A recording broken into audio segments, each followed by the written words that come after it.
사랑하는 성도 여러분, 우리가 인생을 살아가면서 이제는 끝이다, 내 힘과 방법으로 도무지 어떻게 할 수 없다라고 느껴지실 때가 있지 않습니까?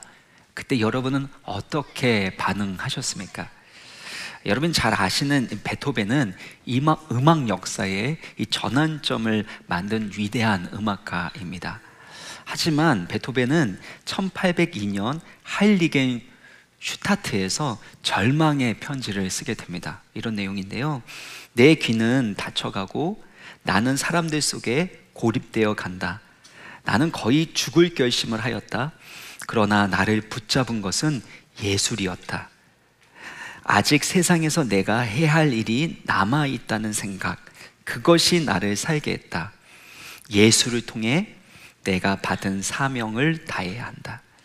음악가로서 청력을 읽는다라는 건 사형 선고를 받은 거와 다름없는 거 아닙니까? 청력을 잃어가는 고통 속에서 그는 위대한 작품들을 만들어 가는데 영웅 교향곡, 또 피아노 협주곡 4번, 5번 이를 비롯한 걸작들을 작곡합니다. 특히 미사 솔렘니스, 교향곡 9번과 같은 그 작품들은 거의 청력을 잃은 그 상태에서 이 곡을 완성했다고 합니다. 그는 절망적인 상황에서 내면에서 울려 퍼지는 음악 소리에 집중했고 또 내면의 소리에 귀 기울여서 희망을 노래한 음악가라고 말할 수 있습니다. 이처럼 어떤 사람의 실체와 됨됨이는 그가 겪는 위기와 역경 가운데 드러나기 마련입니다. 어두운 밤이 되면 별이 더 밝게 빛난다는 말이 있죠. 그것처럼 고난과 역경에 대해서 우리가 어떻게 반응하는지는 우리의 됨됨이, 우리의 믿음의 수준이 어떠함을 보여주는 것입니다. 오늘 본문은 절망의 강물이 흐르는 상황 속에서 태어난 모세의 이야기입니다. 이스라엘은 애굽의 압제 가운데서 노예 생활을 하고 있었고요, 하나님의 약속대로 이스라엘 백성들은 점점 강성해지고 번성해져 갔습니다. 이것에 대해서 애굽의 바로는 위협감과 두려움을 느낀 나머지 태어나는 모든 히브리 남자아이들은 다 나일강에 던져서 죽여버리라고 엄명을 내립니다. 모세가 태어날 그 상황이 이러했기 때문에 그는 사형 선고를 받은 자로 태어난 것과 다름없는 사람이었습니다. 하지만 오늘 본문은 그런 상황 속에서도 하나님의 구원의 역사가 신실하게 아름답게 이루어지고 있음을 보여줍니다. 그렇다면 어떻게 고통과 절망의 상황에서 하나님의 구원의 역사를 경험할 수 있는지 우리가 성령의 음성을 듣기를 원하는데요, 세 가지 메시지입니다. 첫 번째는 하나님의 시선, 하나님의 눈빛으로 바라보는 것입니다. 2절의 말씀을 우리 같이 읽겠습니다. 2절 시작. 그 여자가 임신하여 아들을 낳으니 그가 잘생긴 것을 보고 석 달 동안 그를 숨겼으나. 여기를 보면은요, 아이가 태어났는데 부모가 볼 때 잘생긴 것을 보았다라는 것입니다. 내가 낳은 아들, 딸이면 다 잘생겨 보이는 거 아닙니까? 물론 예외도 있습니다. 저는 부모님께서 특별히 아들을 주시면 목사로 바치겠다라고 금식 기도하고 서원해서 태어난 귀한 아들입니다. 근데 어머니가 아이를 낳고 저를 딱 보고 난 다음에 드는 그 느낌이 뭐였냐면, 얘는 왜 이렇게 못생겼나 이런 생각이 들었다는 거예요. 나중에는 조금 더 크고 나니까 인물도 뭐 괜찮아지고 좋아지고 지금은 우리 아들이 제일 잘생겼다 이렇게 말씀을 해주시는데요, 오늘 본문에서 말하는 잘생겼다라는 말은 외모가 멋지게 잘생겼다라는 뜻을 가지고 있지 않습니다. 10년 전에 여러분 SK텔레콤에서 그 광고를 하는데 잘생긴 두 남녀가 나옵니다. 이정재와 전지현이 나와서 이런 노래를 부르거든요. 잘생겼다 잘생겼다 얼굴 얘기 아니에요 오해 말아줘 생겨줘서 고맙다고 감사하는 말이에요 잘생겼다 잘생겼다. 여러분 이 노래 들어보셨습니까? 제가 불러서 더 모르겠다라고 생각하실 수 있는데, 이 노래의 뜻은 뭐냐면 태어난 것, 생겨난 것 그 자체가 고맙고 특별한 선물이라는 뜻을 가지고 있습니다. 그런 의미에서 잘생겼다라는 거죠. 그래서 우리 옆에 있는 분들, 특별히 가족들을 보면서 잘생겼습니다 우리 인사하겠습니다. 잘생겼습니다. 예, 잘생겼습니다. 태어나줘서 고맙다라는 그런 마음이겠죠. 이와 같이 이 아이의 부모도 이 모세의 외모를 보면서 잘생겼다라고 말한 것이 아니라는 것입니다. 히브리서 11장 23절을 보면 믿음으로 모세가 낳았을 때에 그 부모가 아름다운 아이임을 보았다라는 것입니다. 믿음으로 아이를 보았더니 그 아이가 아름다운 아이인 것을 알아보았다라는 것이죠. 그러니까 믿음으로 바라본다라는 것은 무엇을 의미하는 것입니까? 사도행전 7장 20절을 보면요, 하나님 보시기에 아름다웠다라는 것입니다. 지금 모세의 부모는 인간적인 관점으로 내 아들을 바라보면서 어떻게 이렇게 잘생기게 태어났을까 그렇게 본 것이 아니라 하나님 보시기에 잘생겼다, 하나님 보시기에 아름답다라고 고백하고 있는 것이죠. 이처럼 여러분, 믿음으로 살아간다라는 것은 나의 인간적인 관점이 아닌 하나님의 관점으로 하나님 보시기에 아름다운 존재로 바라볼 수 있는 것, 이것을 말하고 있습니다. 이런 측면에서 2절의 말씀을 다시 한번 보시면요, 이 잘생겼다라는 것은요, 히브리어로는 토브입니다. 좋다, 선하다, 아름답다라는 뜻을 가지고 있는데, 이 단어가 가장 먼저 사용된 곳이 어디냐면 창세기 1장 4절입니다. 하나님께서 빛을 창조하신 다음에 보시기에 좋았더라 라고 했을 때 이 좋았다라는 게 토부입니다. 그리고 31절, 하나님께서 천지만물을 다 창조하신 이후에 모든 것을 보신 다음에 보시기에 심히 좋았더라 라고 하는 것도 토부인 거죠. 그러니까 이 토부라는 단어는 하나님의 창조 목적과 뜻이 아름답게 이루어진 상태를 말하고 있는 것입니다. 그러니까 하나님께서 모세를 보시면서 잘생겼다라고 표현하고 있는 것은 하나님의 새로운 창조, 구원의 역사가 그를 통해서 일어나게 될 것에 대해서 암시하고 있는 것이죠. 우리도 하나님의 관점에서 이걸 볼 수 있어야 합니다. 그런데 사실 인간적인 관점으로 보았을 때는 모세는 잘생긴 게 아니죠.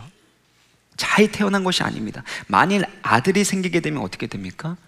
아들이면 나일강에 던져서 결국에는 죽게 만들어야 하는, 부모 입장에서는 너무나도 말할 수 없는 고통스럽고 슬픈 일 아닙니까?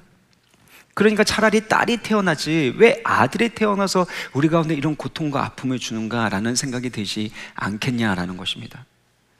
또한 이 아이를 살리려고 하다 보면은 결국에는 바로 왕의 엄명이었기 때문에 이것을 어겼을 경우에는 가족 전체가 큰 위험에 처하게 되고 결국엔 죽임도 당할 수 있는 상황이었기 때문에 모세가 태어났다라는 것은 이 가족들에게는 절망스럽고 고통스러운 일이 아닐 수가 없습니다. 하지만 하나님의 관점은 다르죠. 하나님 보시기에 그는 아름다운 존재였고 그는 하나님의 놀라운 새 창조의 역사, 구원의 역사를 이룰 하나님의 사람이었다라는 것입니다. 사랑하는 성도 여러분, 여러분도 이처럼 하나님의 관점으로, 하나님의 시선으로 자녀들을 바라보고 가족들을 바라보고 있습니까?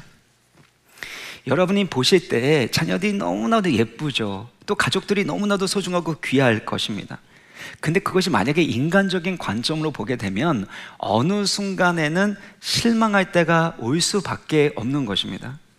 여러분, 결혼할 때도 마찬가지죠. 결혼할 때 배우자가 너무 잘생겨서, 그렇죠? 매력적이라서 사랑하는 마음으로 결혼했는데 계속해서 잘생겨 보이십니까? 네. 아까 전에 2부에는 네, 그렇게 살아남고 싶어가지고 그렇게 말씀하신 분이 계시는데요. 우리 인간적인 관점을 가지고 보다 보면은요, 때로는 실망하게 되고 화가 나고 때로는 마음 가운데 이런저런 고통스러운 감정이 생기지 않습니까? 특별히 자녀들을 볼 때도 마찬가지죠. 너무나도 눈에 넣어도 아프지 않을 만큼 너무나도 사랑스럽고 너무나도 존귀한 우리 아들, 딸들인데 어느 순간에 딱 보고 있으면요, 꼴도 보기 싫은 그런 생각이 들 때가 저는 없습니다. 네. 제 애들이 여기 있기 때문에 어쩔 수 없이. 예. 하나님의 시선으로 바라보게 될 때 그때 우리는 어떤 상황에서도 실망하지 않고 오히려 소망을 갖고 하나님 보시기에 아름답고 존귀한 자, 하나님의 새 창조를 이룰 하나님의 사람으로 볼 수 있다라는 것이죠. 그래서 우리 다시 한번 옆에 있는 분들, 사랑하는 가족들을 바라보시면서 이렇게 축복했으면 좋겠습니다. 하나님 보시기에 잘생겼습니다. 하나님 보시기에 아름답습니다. 예, 하나님 보시기에 잘생기고 아름다운 것이죠.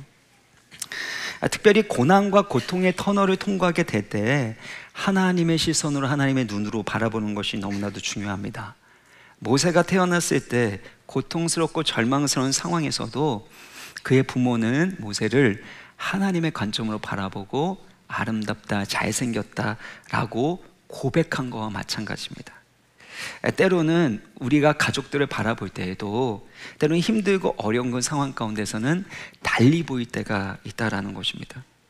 때로는 문제가 생기기도 하고 때로는 뜻하지 않는 어려움이 생겼을 그때에도 하나님의 시선으로 바라보는 거죠. 저는 그게 목회라고 생각합니다. 목회는 하나님의 형상대로 지음받은 성도님들이기 때문에 반드시 하나님께서 그의 형상으로 만들어 가실 거라는 거죠. 그 안에서 일하고 계심을 보게 될 때 목회는 소망이 되고 목회 가운데 사랑이 솟아나게 되는 것이죠. 또 주일학교나 아니면 가장 총무님들이나 아니면 부모님들도 마찬가지죠. 하나님의 시선과 눈빛으로 바라볼 때 그때서야 비로소 제대로 된 양육을 할 수 있는 것이고, 그리고 하나님의 사람으로 키워나갈 수 있는 소망의 양육이 된다라는 것입니다. 그래서 축복송이라는 이 찬양이 있는데요, 여러분 우리 같이 한번 불러봤으면 좋겠습니다. 우리 때로는 너희 앞에 건데요, 같이 한번 부르겠습니다. 때로는 너의 앞에 어려움과 아픔이 있지만 담대하게 주를 바라보는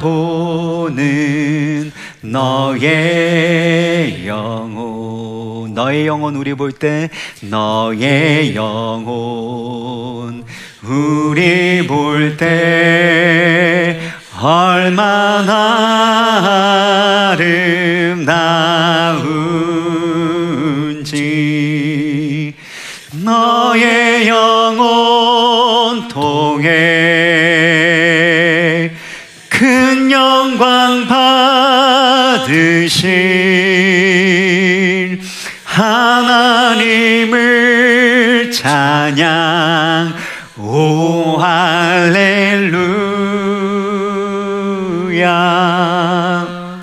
때론 우리 앞에 어려움과 아픔이 있지만 분명히 하나님께서 우리를 바라보실 때 보배롭고 존귀하고 아름다운 주님의 아들, 딸로 바라보시는 줄 믿습니다.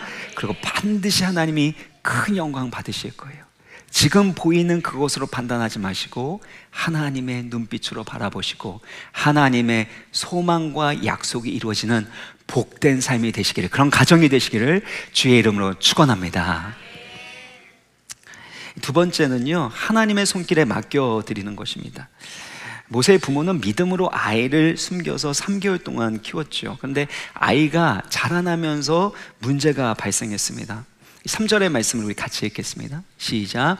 더 숨길 수 없게 되매 그를 위하여 갈대 상자를 가져다가 역청과 나무진을 칠하고 아기를 거기 담아 나일 강가 갈대 사이에 두고. 아이를 더 이상 숨길 수가 없게 된 겁니다. 남자아이 중에도요, 이게 울게 될 때 여자아이처럼 조그맣게 크지 않게 우는 아이들도 있지 않습니까? 근데 모세는 3개월이 되었는데 그때 목소리가 얼마나 우렁찬지 나는 남자예요, 난 남자예요 하면서 우니까 더 이상 숨길 수가 없었던 것 같습니다. 그래서 아이가 숨길 수 없는 그 상황 가운데서 부모의 마음이 얼마나 안타깝고 괴로웠을지 여러분 상상이 가십니까? 아이야, 너가 살려면 그렇게 크게 울면 안 되는 거야. 도대체 왜 그러는 거야? 라고 어머니 그 마음, 아버지의 마음이 얼마나 타들어갔겠냐라는 것입니다. 만약에 여러분이 그런 입장이라면 어떤 분들은요, 아이를 때려서라도 막 울지 않게 하려고, 아이 키우다 보면 막 울잖아요. 그럼 막 울지 마 막 때리죠. 그럼 아이가 막 갑자기 울음을 딱 그치죠. 그렇지 않죠? 더 크게 울게 되는 것들을 경험하게 되지 않습니까? 또 입을 살짝이라도 막아서 아이의 그 울음소리가 크게 들리지 않도록 애쓰려고 했을 겁니다. 근데 그러면 그럴수록 아이는 더 크게 울게 되는 것이죠. 부모가 할 수 있는 노력, 최선의 방법과 힘으로 했지만 소용이 없었다라는 것입니다. 이처럼 더 이상 아이를 숨길 수 없는, 키울 수 없는 한계 상황, 좌절의 순간이 우리에게도 찾아올 수 있다는 것입니다. 이 3절을 보면은요, 이 부모가 어떻게 하냐면 그를 위하여 갈대 상자를 가져다가 역청과 나무진을 칠하고 아기를 거기에 담아서 나일강 위에 띄워버립니다. 이처럼 우리가 정말로 사랑하고 소중하게 여기는 그 존재들을 내 손에서, 내 품에서 떠나보내야 할 때가 있다라는 것입니다. 아무리 움켜쥐고 내가 원하는 대로 붙잡고 싶지만 붙잡을 수 없는 것이고, 결국엔 떠나가는 때, 떠나보내야만 하는 때가 찾아오는 것, 그게 인생 아닙니까? 자녀들을 키우면서도 이것들을 배우게 됩니다. 내 힘으로, 내 방법으로 안 되는구나, 내 자녀지만 이게 내 마음대로 안 되는구나 라는 것을 깨닫게 되는 것이죠. 뿐만 아니라 내가 하고 있는 일도 그렇고 나의 비전과 꿈도, 모든 것들도 내 손으로 뭔가를 할 수 있을 것 같지만 결국엔 그 움켜쥐고 있는 것을 펼 수밖에 없는, 떠나보낼 수밖에 없는 우리 인생의 한계 상황과 좌절을 경험할 때가 있다는 것입니다. 그것이 물질적인 문제이든 관계의 문제이든 아니면 건강의 문제이든 어떤 문제든지 간에 결국엔 내 손에서 떠나보내야 하는 때가 오게 되는 것입니다. 그때 해야 할 것이 있다면 움켜쥐고 있는 것을 내려놓을 뿐만 아니라 하나님의 손길에 그것을 맡겨드리는 겁니다. 맡겨드리는 것. 바다를 항해하다 보면 인간의 힘으로 맞설 수 없는 아주 강력한 태풍과 파도를 만날 때가 있다고 합니다. 어설프게 그 파도에 저항하다 보면 배가 부서지고 배가 뒤집혀서 오히려 침몰할 수 있다는 것이죠. 그래서 지혜롭고 노련한 선장은 그 배를 조정하려고 하는 노력을 내려놓는다는 거예요. 그 엔진도 끄고 바다의 흐름에 배를 맡기게 되면 그러면 살 수 있다는 것입니다. 이처럼 우리 인생 가운데 거대한 폭풍이 몰아닥치게 되면 그때 해야 될 것이 있다면 내가 뭔가를 붙잡고 좌지우지하는 것이 아니라 그것을 내려놓을 뿐만 아니라 온 우주 만물을, 폭풍까지도 다스리시는 하나님께 우리의 삶을 맡겨드려야 하는 줄 믿습니다. 그때 하나님께서 일하신다라는 것이죠. 그런 측면에서 3절을 보시면요, 부모가 준비한 갈대상자라는 단어가 매우 중요한데, 갈대상자는 히브리어로 테바입니다. 테바. 성경에서 딱 2번 등장하게 되는데, 창세기 6장에 보면 노아의 방주라고 나왔을 때 그 방주가 테바입니다. 하나님께서 물의 심판, 홍수의 심판을 내리실 때에 이 방주 테바를 통해서 노아의 가족과 동물들을 구원하신 거 아닙니까? 이와 같이 갈대상자는 모세를 살리는 작은 방주라고 말할 수 있죠. 그러니까 이 갈대상자는 하나님의 구원의 방주, 바로 구원을 상징하고 있는 것입니다. 또한 갈대상자를 이렇게 물이 들어오지 않도록 역청을 발랐는데요, 온가족 예배니까 좀 짧게 핵심만 말씀드리면 이 역청 또한 하나님의 구원, 하나님의 구속을 상징하는 단어입니다. 이와 같이 하나님의 구원을 상징하는 갈대상자를 나일강 강가에다가 띄었다라는 것은 하나님의 손길, 하나님의 구원의 은혜 가운데 그의 자녀를 맡겨드렸다라는 것을 의미합니다. 근데 이 갈대상자 테바의 특징이 무엇이냐 하면 바구니 상자와 같은 것이기 때문에 일반 배들처럼 방향을 조절할 수 있는 방향키가 있는 것이 아닙니다. 또 배를 움직일 수 있는 추진력을 가지고 있는 것도 아닌 거죠. 그렇다 보니까 갈대상자는 나일강 강물의 흐름에 따라서 떠내려갈 수밖에 없는 존재였죠. 어디로 가게 될지, 누구를 만나게 될지 전혀 알 수 없는 겁니다. 그러니까 불안한 거 아닙니까? 우리가 하나님께 온전하게 맡긴다고 하지만 여전히 누구를 만날지 어떻게 할지 모르는 그 불확실함과 불안 때문에 하나님께 맡겨드리지 못하는 일이 있다라는 것입니다. 만약에 잘못하다가 악어의 밥이 되면 어떻게 합니까? 아니면 이 물결에 의해서 갈대상자가 뒤집히게 되면 어떻게 합니까? 또 나쁜 사람을 만나서 그와 함께 뭐 지내게 되는 그 인생은 사실 이게 죽는 것보다도 고통스러운 그런 삶이 될 수도 있는 것이죠. 이처럼 무슨 일을 당하게 될지, 누구를 만나게 될지 알 수 없는 그 상황 속에서 갈대상자는 다른 사람이 아니라 바로의 공주의 품으로 들어가게 된다는 거죠. 그리고 바로의 그 공주의 품 안에 갔을 뿐만 아니라 그의 양아들 그리고 애굽의 왕자로 살아가게 됩니다. 얼마나 놀라운 일입니까? 이 모든 것이 하나님의 섭리와 은혜의 손길 가운데 이루어지고 있음을 성경은 가르쳐주고 있는 것이죠. 그러니까 모세의 부모가 나일강가에 갈대상자를 띄운다라는 것은 하나님의 은혜의 손길, 하나님의 구원의 은혜에 이 아이를 맡겨드린다라는 것을 의미해요. 우리 인생에도 때로는 답이 보이지 않고 하나님이 함께 하시지 않는 것 같은, 일하지 않는 것 같은 그런 어둡고 절망적인 순간과 상황을 보내지라도 반드시 하나님께서 일하고 계시고 하나님의 구원의 역사를 성취하여 주실 줄 믿으시길 바랍니다. 요게벳의 노래가 있는데요, 이 찬양이 후렴이 이와 같습니다. 여러분 아시는 분들은 한번 같이 한번 불러볼까요? 예, 시작.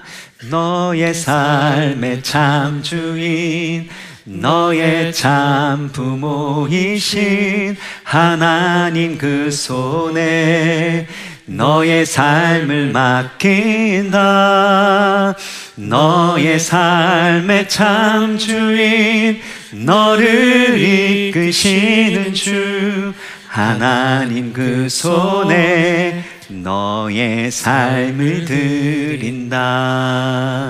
너의 삶의 참 주인, 너의 참 부모이신 하나님께 맡겨드리는 것이죠. 왜냐하면 그가 너를 구원하실 것이고 그가 너를 이끄실 것이고 그가 널 사용하실 것이고 그가 너를 인도하여 주실 것이다. 이 믿음으로 주님 앞에 올려드리는 것입니다. 이처럼 모세의 부모는 내가 할 수 없으니까 체념하고 포기하는 것이 아니었습니다. 하나님께 온전하게 맡겨드리는 것이죠. 이때 이 3절을 다시 한번 꼼꼼히 읽으시면요, 그의 어머니가 어떻게든 되겠지라고 생각하면서 갈대상자를 나일강가에 그냥 띄워서, 여러분 이게 만화 영화 보면 그게 막 이렇게 흘러가는 걸 볼 수 있거든요. 누구를 만날지 악어를 만날지 그런 모습을 볼 수 있는데 그런 식으로 방치한 것이 아니라는 것입니다. 3절을 다시 한번 보세요. 보시면 어디에 두었냐 하면 어디 사이에요? 나일강가 갈대 사이에 두었다는 거예요. 갈대 사이라는 것은 이 갈대상자가 나일강 강물에 떠내려가지 아니하도록 걸쳐 놓았다라는 것을 의미합니다. 그리고 누군가가 그것을 발견하고 그 아이를 살려줄 것을, 그 아이를 정말 나보다 더 잘 키워줄 것을 기대하면서 하나님께 맡겨드리고 있다는 것입니다. 이처럼 우리가 하나님께 맡겨드린다는 것은 체념하고 포기하는 게 아닙니다. 방치하는 게 아닙니다. 하나님이 일하실 것을 계속해서 바라봄에 있다는 것입니다.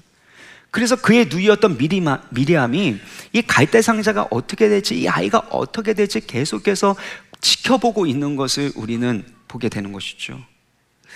모세의 부모는 믿음으로 이 아이를 3개월 동안 위험을 무릅쓰고 키웠죠.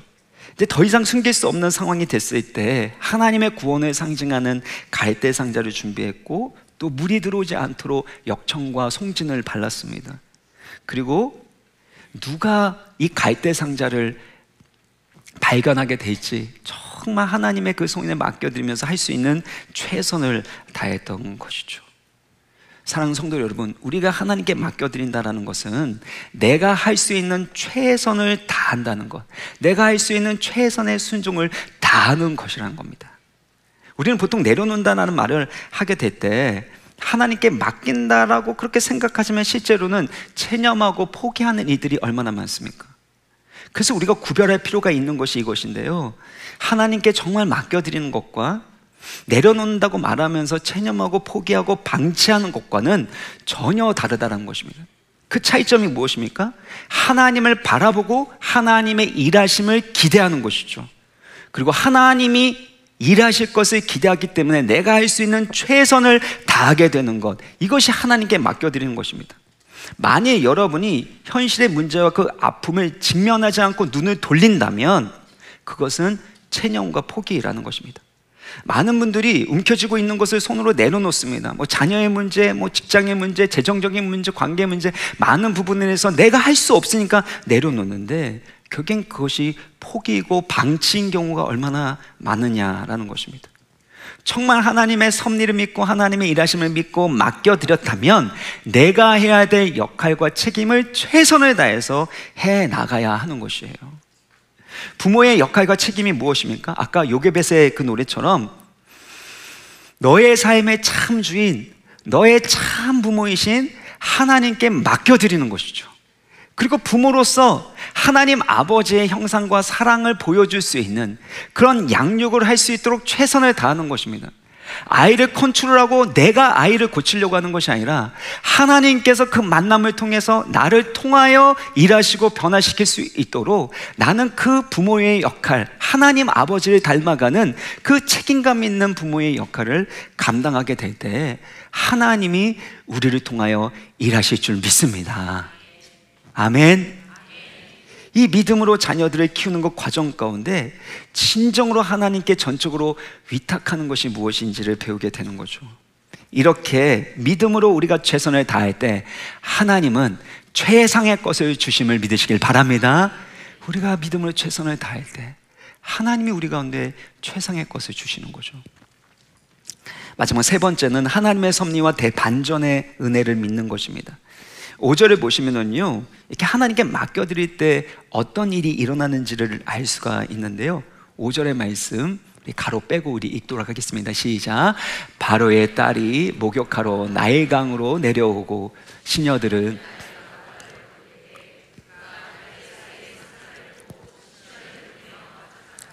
이 5절에 생략된 히브리어 단어가 있는데요, 이 가로친 이 부분입니다. 번역하게 되면 마침, 때마침이라는 것이죠. 때마침 바로의 공주가 목욕하러 나일강으로 왔다는 겁니다. 사실 애굽의 공주라면 왕궁에서도 목욕할 수 있는 시설이 충분히 갖춰지지 않았겠습니까? 그런데 바로의 공주가 그날 그 시간에 바로 나일강에 목욕하러 왔다라는 것, 그리고 두둥실 떠 있는 갈대 상자를 발견하게 되고 그런 모든 과정들이 결국에는 행운이 아니라 하나님의 섭리와 손길 가운데 있음을 성경은 확실하게 보여주시는 거죠. 6절을 보시면은요, 열고 그 아이를 보니 아기가 우는지라 그가 그를 어떻게 여겼습니까? 불쌍히 여겼다라는 것입니다. 여러분, 이건 사실은 위험한 일입니다. 바로의 공주가 바로 이 모세를 발견했다, 히브리 아이를 발견했다는 것은 그 아이가 죽을 수도 있는 거죠. 왜냐하면 공주의 아버지가 내린 엄명이었기 때문에 아버지를 사랑하고 아버지의 뜻을 받들어야 한다라고 하면 그 아이를 살려둘 수가 없는 것입니다. 그런데 그 아이를 보면서 그녀의 그 마음 가운데 뭔가 모를 감동이 일어나게 됐는데 6절을 다시 한번 보시면 불쌍히 여겼다라는 겁니다. 여기서 불쌍히 여겼다라는 이 표현은 출애굽기에서 하나님께서 그의 백성을 불쌍히 여기시고 국률이 여기셔서 놀라운 하나님의 구원의 역사를 나타내실 때를 의미하고 있는 것입니다. 그러니까 하나님께서 바로의 공주의 마음을 움직이셔서 하나님이 국률이 여기시는 그 마음처럼 모세를 국률이 여기도록 인도하셨다라는 것이죠.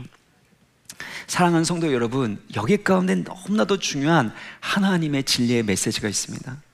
하나님의 구원의 역사가 일어날 때에는 반드시 우리들 가운데 불쌍히 여기는 긍휼의 마음이 생기기 시작한다는 것입니다.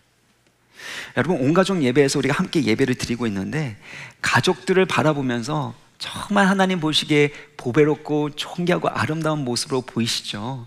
뿐만 아니라 때로는 우리의 뜻대로 우리의 마음대로 되지 않고 실망되는 그런 때가 있다 할지라도 그런 우리 가족들을 보면서 불쌍히 여기는 마음, 긍휼히 여기는 마음들이 여러분 가운데 있다면 그 긍휼의 마음을 주신 하나님께서 여러분 가운데 일하고 계신다라는 것입니다. 정말 여러분 하나님의 일하심을 원하십니까? 그렇게 기도하고 있습니까? 그러면 내 마음 가운데는 답답해하는, 원망해하는, 또 낙심하고 좌절하는 그런 인간적인 마음이 바로 그들을 긍휼히 여기는 하나님의 마음으로 바뀌어지기를 주님의 이름으로 축원합니다. 우리가 불쌍히 여기는 긍휼의 마음을 품게 될 때, 그때 하나님이 놀라운 회복과 구원의 역사를 일으키시기 때문입니다. 그런가 하면 바로의 공주가 그를 불쌍히 여겨서 구해주는 일이 언제 일어났는지 참 중요한데요, 6절을 다시 한번 보시면 결국 그 아기를 보니 아기가 울고 있다라는 겁니다. 그 울고 있는 아기를 보고 불쌍히 여겼다라는 것이죠. 이것은 되게 중요한 아주 표현이라고 생각합니다. 왜냐하면 아이가 나일강에 던져지게 된 이유는 무엇이죠? 모세가 너무나도 우렁차게 남자아이처럼 울고 있었기 때문입니다. 결국은 아이가 울고 있었기 때문에 더 이상 숨길 수가 없었던 것이고, 그래서 나일강에 던져질 수밖에 없는 그런 사형 선고를 받을 수밖에 없는 상황에 이르게 된 것입니다. 그런데 아이가 울고 있는 그 모습을 보고 오히려 바로의 공주는 불쌍히 여겨서 양자로 삼았다라는 것입니다. 이전에는 아이의 울음이 바로 사망의 버림받음의 이유가 되었는데, 이제는 그 울음 때문에 살게 되고 하나님의 구원을 경험하게 되었다라는 것이죠. 이것이 하나님이 행하시는 놀라운 반전의 은혜라는 것입니다. 여러분 인생 가운데 때로는 이것 때문에, 왜 내가 이것 때문에 고생하고 내가 왜 이것 때문에 억울하게 당해야 되나 라는 생각이 드는 이들이 있으시죠. 근데 그렇게 고통스럽고 절망스럽게 억울하게 여겨졌던 그것들이 하나님의 일하심의 통로, 하나님의 구원의 도구로 쓰임받을 수 있습니다. 제가 미국에서 영주권을 받는 과정에 대해서 전에도 말씀드렸던 것 같은데요, 받지 않기로 결단했었던 건 하나님께서 저희 부부 가운데 주신 메시지가 있었고, 그래서 하나님을 신뢰함으로 믿음의 순종으로 영주권을 받지 않았습니다. 근데 저희 아내는 오히려 담담했는데요, 저는 가장으로서의 그 책임감이 커서 그런지 왜 그 영주권을 하나님이 포기하게 하셨을까? 미국을 사는 데 있어서, 자녀를 키우는 데 있어서 영주권이 있으면 훨씬 더 어렵지 않고 이것들을 잘 할 수 있을 텐데 라고 생각하니까 이 영주권이 저에게는 고생이고 아픔이라는 생각이 사실 들었습니다. 근데 그것 때문에 한국으로 급하게 들어오고, 그 과정 가운데서 하나님의 인도하심에 따라 마치 갈대 상자가 두둥시 떠내려 가면서 어느 순간에 놓여져 있고, 그래서 이렇게 가는 것처럼 제가 그렇게 우리 교회에 오게 되었기 때문에 이 모든 것들이 하나님의 섭리와 은혜 가운데 있구나, 나에게 고생이라고, 나에게 아픔의 이유라고 생각했었던 그것이 하나님이 내 가운데 더 좋은 것을 주시고자 하시는 통로가 될 수 있구나라는 것을 더욱더 선명하게 확인하고 경험하고 있습니다. 여러분 인생 가운데 여러분의 고생과 아픔의 요인이 무엇입니까? 그것 또한 하나님의 더 큰 구원과 영광을 나타내는 도구로 쓰임받을 줄 믿습니다. 그것이 십자가죠. 십자가는 원래 저주와 수치의 상징 아닙니까? 그래서 그 누구도 십자가를 원하지 않았어요. 근데 죄 없으신 하나님의 아들 예수 그리스도께서 우리 죄를 대신하여 십자가에 달리시고 부활하심으로 말미암아 그 십자가는 우리를 살리는 생명의 십자가, 구원의 십자가입니다. 사랑의 십자가, 영광의 십자가 된 것입니다. 마찬가지로 여러분의 인생 가운데 무슨 일이 있던지 간에 하나님께 맡겨드리면 이와 같은 십자가와 부활의 역사로 말미암아 대반전의 은혜가 임할 줄 믿습니다. 사형 선고가 내려진 절망의 강가에서 모세가 건짐을 받았다라는 것을 기억하세요. 모세에게 사형 선고를 내렸던 바로 그 바로의 왕궁에서 모세가 이집트의 왕자로, 또 공주의 아들로 자라나게 되었다라는 것을 생각해 보십시오. 얼마나 역설적입니까? 절망이 다 끝났다라고 생각했지만 그 모든 것을 뒤집어 엎는 대반전의 은혜를 하나님이 베풀어 주신다라는 것입니다. 그러므로 우리의 인생에 사형 선고를 받은 것 같은 절망의 강물에 있다 할지라도 하나님의 손에 맡겨드린 인생은 생명과 구원의 길로 인도함을 받는 줄 믿으시길 바랍니다. 게다가 모세의 이 누이가 공주에게 먹일 유모를 찾게 되는데요, 이 8절을 보면 그 아기의 어머니를 불러오게 됩니다. 그러니까 모세의 어머니가 잃어버렸던 그 아들을 다시금 품에 안고 젖을 먹일 수 있게 된 겁니다. 양육할 수 있게 된 겁니다. 얼마나 놀라운 일입니까? 그런데 구절을 보시면은요, 이 아이를, 이 젖을 먹이게 되니까 바로의 공주가 월급까지 주는 겁니다. 삭스 주고 월급까지 주는 거예요. 여러분, 자녀를 키우면서, 내 자녀 키우면서 월급 받아보신 분 계십니까? 아무도 없죠. 근데 하나님께서 바로의 공주로부터 그 월급까지 받으면서 그가 바로의 애굽의 그 왕자로 자라날 수 있도록 놀라운 일을 행하고 계시는 것이죠. 저는 이것이 하나님의 희망으로 가득한 일하심, 하나님의 풍성함이라고 생각합니다. 그리고 이 출애굽 구원 역사를 이루시는데 이 아이 모세를 통해서 일하시죠. 마지막으로 10절을 읽고 마무리하겠습니다. 시작. 그 아기가 자라매 바로의 딸에게로 데려가니 그가 그의 아들이 되니라.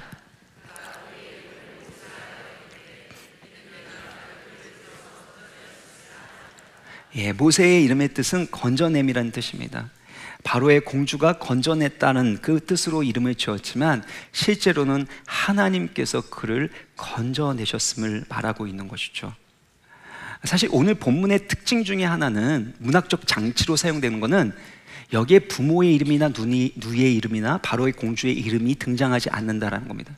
출애굽기 6장을 보면 모세의 아버지가 아므람이고 그의 어머니가 요게벳이고 그의 누이가 미리암인 것이 드러나게 됩니다. 근데 그 모든 것을 감추는 이유는 무엇일까요? 하나님이 함께 하시지 않는 것 같은 절망적인 그 순간 가운데서도 보이지 않는 하나님의 선한 손길과 구원의 은혜가 역사하고 있다라는 것이에요. 그래서 바로의 공주가 건져낸 것이 아니라 하나님이 그녀를 통해서 건져내셨다라는 하나님의 구원의 역사를 상징적으로 보여주고 계시는 거죠. 그러니까 모세는 죽음의 강에서 건지심을 받은 작은 출애굽을 경험한 것입니다. 그리고 이후에 하나님의 놀라운 구원을 나타내는 구원 역사, 출애굽 역사를 이끌어가는 하나님의 사람으로 쓰임받게 되는 것입니다. 사랑하는 여러분, 우리 인생 가운데 때로는 고통스럽고 절망스러운 일들이 일어나지만 그때 하나님께서 작은 출애굽, 구원의 은혜를 베풀어 주실 줄 믿습니다. 그리고 그 과정을 통해서 때로는 돌아가는 것 같고 힘들고 어려운 과정이 있지만 반드시 작은 출애굽을 경험한 그 사람을 통해, 우리를 통해 놀라운 하나님의 큰 출애굽의 구원의 역사를 일으키실 것을 믿으시길 바랍니다. 그러므로 어떤 상황에서도 하나님의 눈빛으로, 하나님의 시선으로 바라보시고 모든 것을 하나님께 맡겨드림으로 하나님의 놀라운 구원의 은혜와 섭리를 누리시는 믿음의 가정 되시기를 주님의 이름으로 축원합니다. 우리 이런 믿음으로 너의 삶의 참 주인, 너의 참 부모이신 하나님께 너의 삶을 맡긴다 찬양하겠습니다.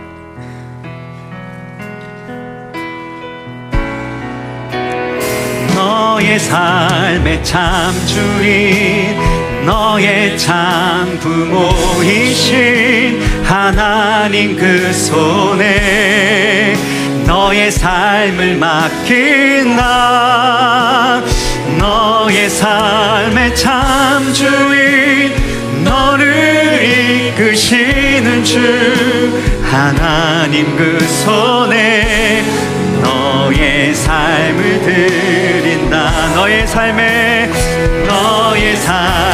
참 주인, 너의 참 부모이신 하나님 그 손에 너의 삶을 맡긴다. 너의 삶의 참 주인, 너를 이끄시는 주 하나님 그 손에 너의 삶. 우리 다시 한번 찬양합니다. 너의 삶의 참 주인, 너의 삶의 참 주인, 너의 참 부모이신 하나님 그 손에 너의 삶을 맡긴다. 너의 삶의 참 주인, 너를 이끄시는 주 하나님 그 손에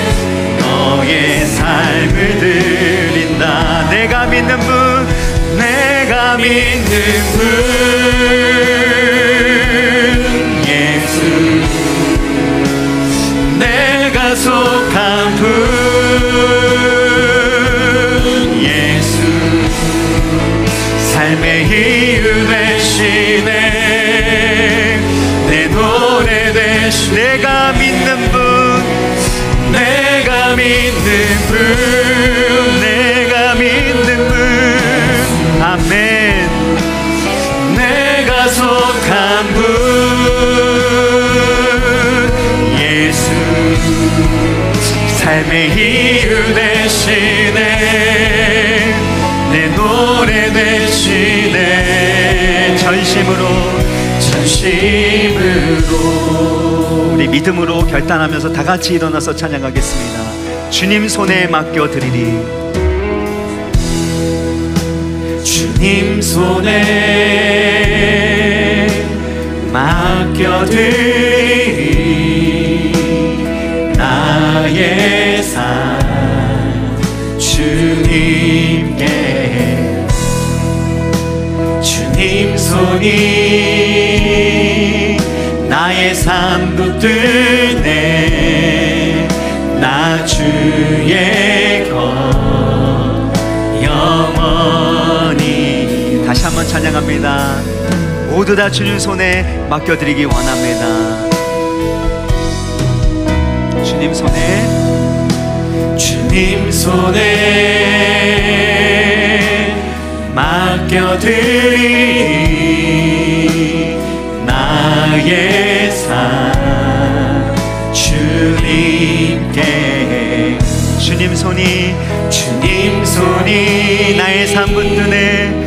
나의 삶 붙드네. 나 주의 것 영원히. 할렐루야. 내가 믿는 분을 찬양합니다. 내가 믿는 분 예수, 내가 속한 분, 내가 속한 분 예수, 삶의 이유 되시네.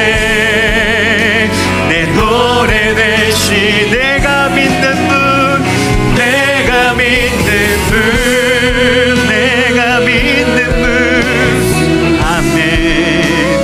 내가 속한 분 예수, 삶의 이유 되시네. 내 노래 되시. 내가 믿는 분, 내가 믿는 분 예수, 할렐루야. 내가 속한 분 예수, 삶의 이유 되시네. 내 노래 되시네. 전심으로 너의 삶의 참주인, 너의 삶의 참주인, 너의 참 본이신 하나님 그 손에 너의 삶을 맡긴다. 너의 삶의 참주인, 너를 이끄시는 주 하나님 그 손에 너의 삶을 드린다. 우리의 찬양이 우리의 믿음의 고백인 줄 믿습니다. 우리의 인생의 모든 것들, 우리의 사랑하는 자녀들이나 나의 꿈과 비전과 모든 것들도 주의 손에 올려드리기를 원합니다. 그리고 하나님의 눈빛으로, 하나님의 시선으로 바라보게 하여 주옵소서. 인간적인 관점으로 때로는 실망할 수도 있고 절망이다, 끝났다라고 생각할 수 있지만 그렇지 않습니다. 그때 하나님이 일하고 계신 줄 믿고 하나님의 더 큰 구원의 역사와 영광이 우리 가운데 임할 것을 믿고 우리의 삶을 주 앞에 올려드리기를 원합니다. 우리의 눈물 가운데 때로는 우리가 고난과 고생이라고 여겨지는 그 이유가 결국엔 하나님의 더 큰 구원의 도구로 쓰임받게 하여 주실 줄 믿사오니 주여 우리의 삶을 붙드시고 이끄시고 구원하시고 인도하여 주옵소서. 우리의 자녀들, 우리의 가족들 또한 주의 손에 올려드립니다. 우리의 일터도 아버지 하나님, 우리가 계획하고 있는 모든 것들도 내가 움켜쥐지 않고 주의 손에 올려드립니다. 이 시간 우리 주여 한번 간절히 부르고 기도하겠습니다. 주여. 하나님 아버지 감사합니다. 할렐루야. 주님 말씀을 우리가 하나님의 시선으로 바라보게 하여 주시고 하나님의 눈빛으로 바라보게 하여 주시고 아버지, 우리가 하나님을 칭찬하고 감사하고 아버지 고백할 수 있습니다.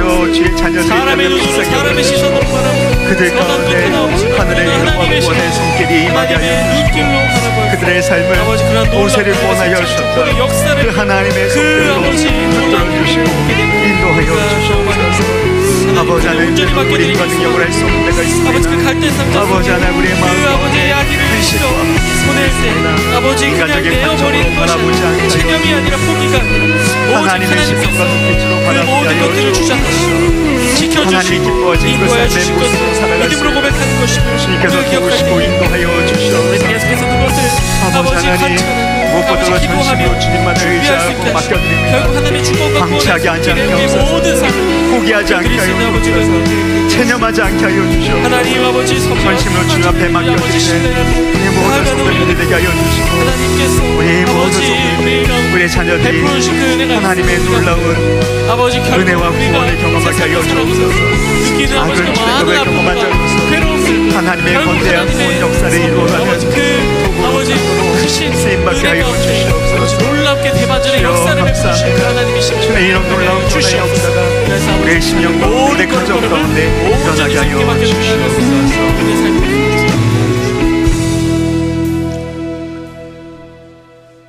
자비로우신 국률의 하나님 아버지, 때로는 이제는 끝났다, 더 이상 할 수 없다라는 그때에도 우리와 함께 하시고 보이지 않는 하나님의 선하신 손길과 사랑의 손길로 우리를 구원하시고 인도하여 주심을 믿습니다. 그러므로 인간적인 관점으로 바라보지 아니하고 하나님의 관점으로 상황과 여건과 특별히 우리의 사랑하는 가족들을 바라보게 하여 주옵소서. 하나님의 눈빛으로 바라보며 날마다 소망 가운데 살아가게 하여 주시고 하나님의 일하심을 기대하고 믿고 주님을 바라봄으로 우리 가운데 주어진 그 역할과 책임을, 그 사명을 능력 있게 성실하게 사랑으로 기쁨으로 감당할 수 있도록 주의 성령으로 충만하게 하여 주옵소서. 특별히 우리 가운데 불쌍히 여기는 국률의 마음이 흘러넘치게 하여 주셔서 그를 통해 하나님의 구원을 보게 하여 주시기를 원합니다.